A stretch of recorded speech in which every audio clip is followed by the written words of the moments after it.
Thanks for joining. We'll now be talking about Revelation chapter 6.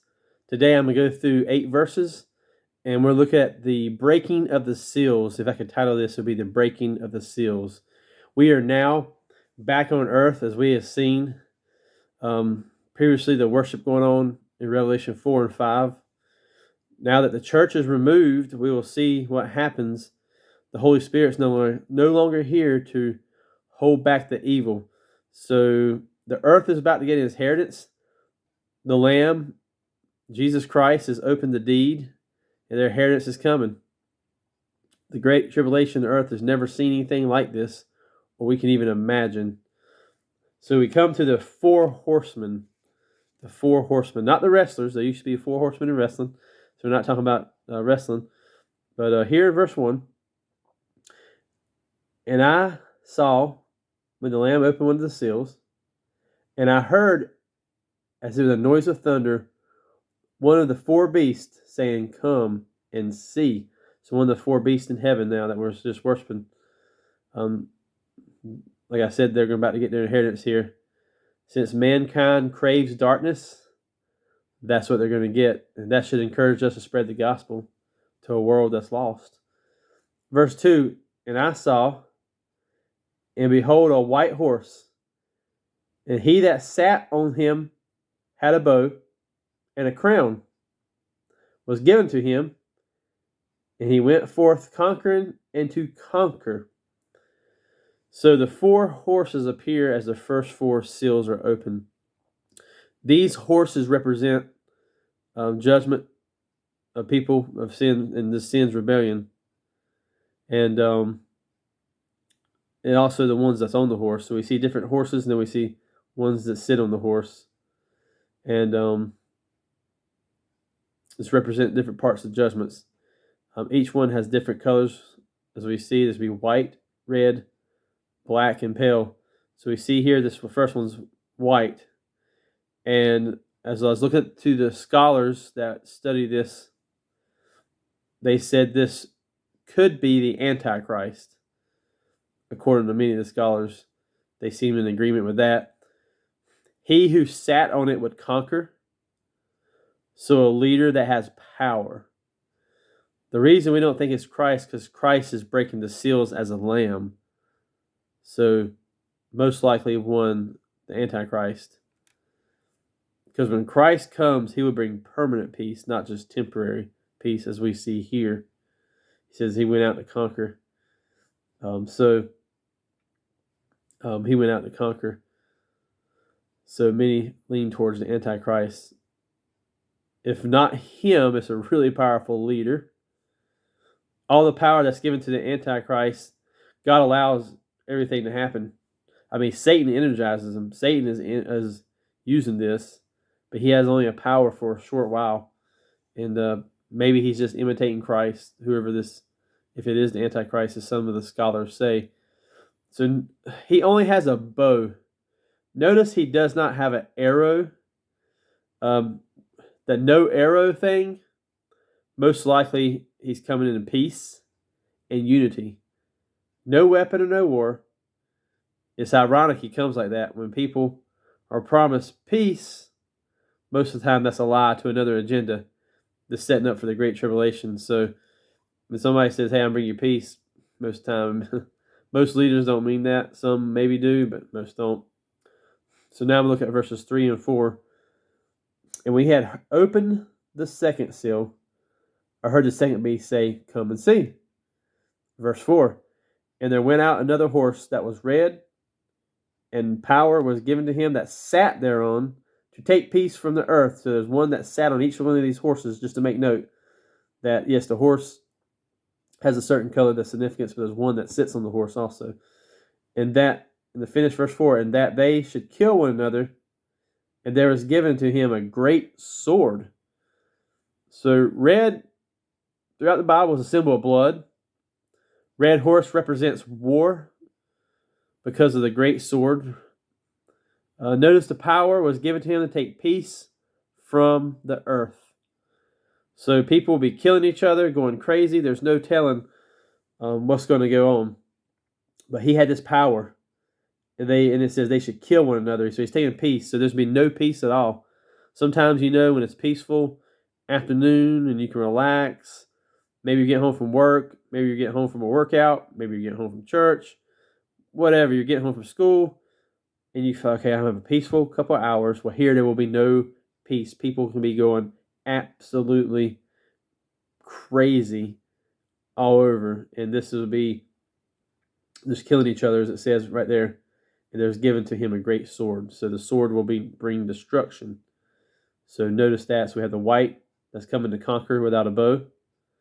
And then we have the red coming with a sword. So the first one's going to come kind of peacefully. And the next one, not so peaceful. And then we go to verse 5 and 6. We go to the third seal. So this is we're just starting the tribulation. We're just getting warmed up here. But the action is beginning. And when he had opened the third seal, I heard the third beast say, "Come and see." And beheld, and lo, a black horse, and he that sat on him had a pair of balances in his hand.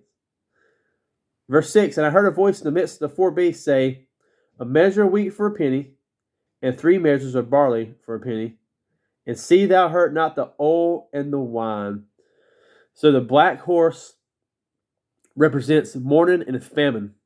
Many times after war, there's a famine. There's a shortage all over the place. However, we will see that the wine and the oil is not hurt. So that's a little intriguing. He says, okay, just don't hurt the wine and oil. The very wealthy will still have what they need at this moment. These people selling oil today are making money off the charts.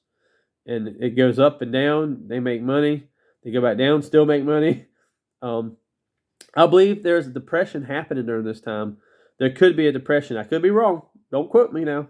But there could be a depression going on, and it will take a whole day's wage to obtain some food. The oil and wine also represents luxury. However, it's going to get worse for these people that do not think they need Jesus. Food is only temporary. The riches are only temporary. The riches of salvation will last a lifetime. But it's going to take almost a whole day's worth wage to obtain just food. Maybe a couple of days. So it's going to be intense. So we go to 7 and 8, the next seal. And we had opened the fourth seal, so we had 3 seals open. When we opened the fourth seal, I heard the voice of the fourth beast say, "Come and see." And I looked, and behold, a pale horse. And his name that sat on him was Death. And hell followed him. And power was given unto him and to them over the fourth part of the earth to kill with a sword, and with hunger, and with death, and with the beast of the earth. So, the pale horse is death that sat upon him. Hell followed death, which represents a physical death, and pretty much going to take people to hell when they kill them. Death takes the bodies and hell takes the soul. Death takes the body, hell takes the soul. Death, physical, spiritual, eternal death. If not saved, the death is total separation of God. You'll be separated from His grace and love and put in the midst of His judgment, continually in hell. There is pestilence after war and death. Death will be destroyed one day at the great white throne judgment. Praise God for that. Revelation 20:14. But notice here also in verse 8, a fourth of the earth is His people be dying with sword or war. Hunger will be part of death's destruction. Also, beasts will harm people. Not sure what beasts, but they might have bears. They might be almost like the gladiator. It might be some of the early times when they used to have tigers and these just wild beasts and everything, and tiger-like, lion-like, stuff like that would just get in there and just tear people apart. And so it's going to be kind of like back in the days when a lot of martyring and gladiator and stuff like that. I'm just saying, it's just speculation. It seems like it's going to be, they're going to have them around. Not saying they might be in coliseums, but it's going to be intense like that. They'll probably just go up and kill them. But it's going to be kind of like, almost like reliving those moments when the beasts are like tearing people apart. And but this time it's not going to be like for show. They're just going to go out and get people. I don't know. They may do put them in the stadiums, but I really doubt it. I think they're here. They ain't no games. They're definitely not playing no games. They're coming here to destroy a fourth part of the earth. Kill with sword, kill with hunger, kill with death, kill with beasts. They're going to kill them dead. Kill them dead.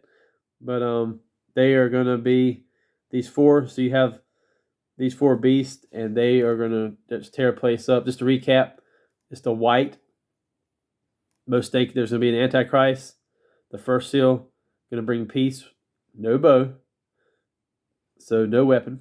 The second seal will have the red horse, the blood, war, take peace from the earth, people killing each other. The black horse, mourning and famine, and be a shortage, I believe. Like I said, maybe even depression going on. And then you get to the pale horse, the death sat on the horse, and hell followed it. So, in a fourth of the earth, that's a lot of people. I mean, I don't care if you have 50,000 or a billion people here at this time. A fourth of the earth dying off. Wow, that's going to be a lot. A fourth would be killed with sword and hunger. So it'd be hunger, killing each other, killing with these four horsemen coming. Some of them's going to do destruction, and ultimately they're gonna just make people go crazy. So they're going to give power for people to do that, and take people's life. And it's going to be very devastating because these people have rejected God. And but this pale horse said death and hell followed him, and power is given to him over the fourth of the earth. So he's got power. Now, if people really wouldn't be surprised if they actually literally saw this. Can you imagine seeing these horses? But this is the seals being unreleased, and they're going to be here on earth. So John goes from the praise scene in heaven to who's worthy to open the seals? Only Jesus. Then he comes here, and the four horsemen come, and they come and destroy the earth. The first kind of a peaceful, starting with the first one, and then goes from there, just gets worse and worse, and a fourth of the earth. That is a lot of destruction. But I hope you have a blessed day, and thank you for listening. Revelation 6, I'll have the next half of Revelation, or rest of the Revelation 6 posted soon. Have a blessed day.